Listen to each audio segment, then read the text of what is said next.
I want to ask you a question I asked Joel earlier. I was surprised by Joel's answers to this, and so were you, Abby. Yeah.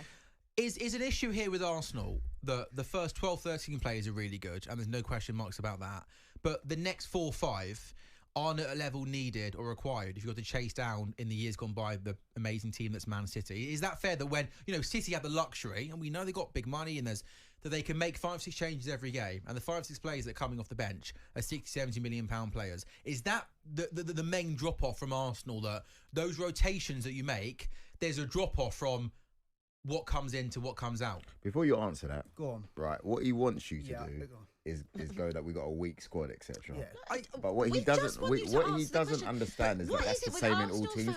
Go on, you go on. But is the question I'm asking such an outrageous question? You're looking at me like I don't think that asking that as a question is outrageous. This is what they do. Abby, take it away. This is what they do. I haven't said anything yet. It's asking a perfectly fair, a perfectly normal question. I don't think that was clickbait or trying to get you into saying something. What they'll do is they'll say, talkSPORT. Come on, mate. Whoa. It goes hand in hand, innit? Well, while you stand in front of that mic, you can't criticise talkSPORT. Oh, no. On your other podcast, fine. Come on, not on this one. What they're going to do is then flip it back and say, well, what about your team? What about this? No, it's about your team. And you can call out your team and you can say maybe your transfer business hasn't been as astute as maybe you would have liked it to be. Maybe not signing a number 9 is an oversight. We just want an honest answer. Luke, over to you. Yeah, well, it was a question that Arsenal fans and Arteta had to answer in the summer window anyway, because there was an over-reliance on the 14 players last season, and we wanted to raise the profile on the bench to come on. And I'm not making excuses about injuries, but if you look at the players that we don't have right now, Tomiyasu, Ben White, Calafiori and Zinchenko, that would make a decent back four for a lot of teams in the Premier League. So the fact that we've managed to even get Timber, Saliba, Kiwior, Raya, people have their opinions on those players, and rightly so, whatever, and we can play Thomas Partey back in right back instead of Mourinho, who's on the bench, and Jorginho, who can still do a very good job and is a very accomplished midfielder, and we can have Declan Rice and Martin Odegaard. That for me does feel like a team that is quite strong and still has a lot of depth. And when we do have a fully fit bench, then someone has to miss out anyway.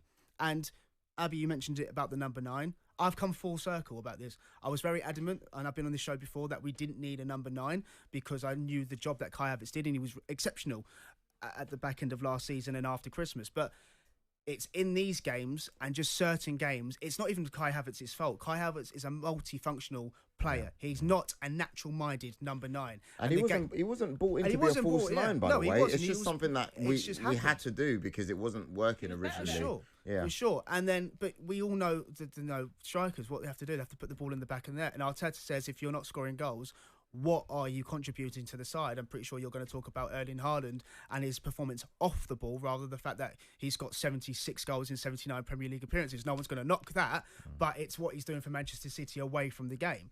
And, I think we do need a number 9 purely for the fact that the way we play, you're going to score 7 to 10 goals because you're in the right position at the right time. That first 45 minutes there, Kai Havertz has done nothing wrong, but he's not giving you that outlet. We're not on the transitions. It's very compact. Fulham up a low block. And you look at the goal that we've conceded, it's a number 9 making the right run. The ball gets played down the line, and it's the instinct, the sharp finish, the one touch outside the boot. It's a finish. And that's the thing that we're lacking. And this, if we're just talking about the game right now, we've seen this. Arsenal fans have seen a lot of this game. A lot of possession. But when it comes to chance creation, we're struggling a little bit. But sometimes in games like this, I think we just got to keep it simple. I've always said it. Play players in the right position. Play right-footed players at right back, and play your left-footed players at left back. If you have to take a risk, take a risk. I don't think Jurriën Timber playing at left back is doing anything for the angles and the shape. I'd move him to right back and I'd just go for it and have to put Miles Lewis-Skelly on at left back, just so you have some natural width and balance, because Trossard keeps coming inside and we're going into that block. So, listen, I'm not going to come on here and start saying the team's not good enough or whatever. Since the international break, we scored goals. We're corner kings, whatever you want to call us. But performances like this worry me only because I know how strong Fulham are on the counter-attack, and they've got the goal, they've got what they want. They've good got finish, wasn't it? Great finish. Great, and they've been really good. They've been really good in their formation. Marco Silva set up the team really well. Quite surprised about how deep Adama Traore is playing, to be honest, because I thought he'd be right on Timber or Partey, but it's weird because I thought he'd start on the right-hand side.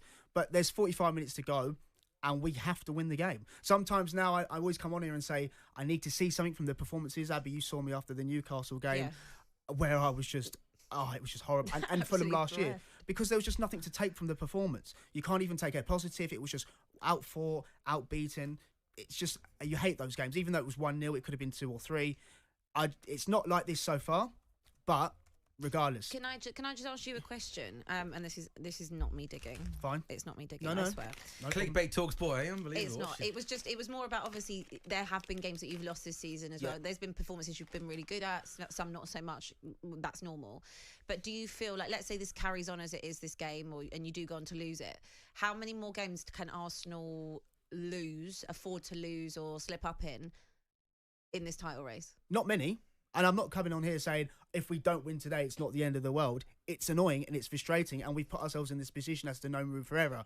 What I'm just not going to come on in here and say is these players aren't good enough, this, that and the other. I'll just judge it game on game. Sure. And so far on this game, based on this 45 minutes, we've had a lot of the possession, we've had a lot of the ball, but we haven't really created a lot.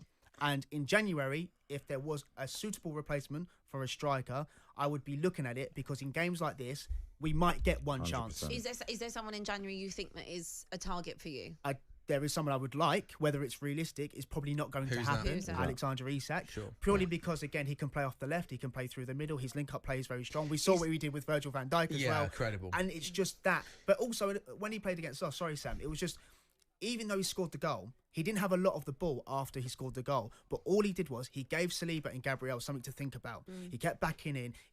He's there. Just keep an eye on him. He's there. And that's sometimes unique, because Kai Havertz, like I said, he's great at what he does, but he's so far in the channels, he's in the pockets, he's linking up with Odegaard. And when we break the press, if you notice, you watch, sometimes there isn't anyone in the box. That's what I'm saying. The biggest issue is you're whipping in 16 balls against bloody Sporting Lisbon, and there's no one there to actually finish them. Like, you need your...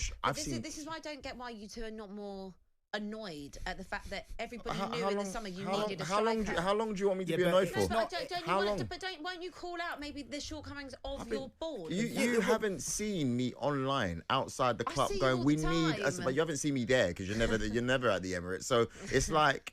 We need a striker now, but there's only so much you can cry out for it. Go on, mate. No, and also, you've just got...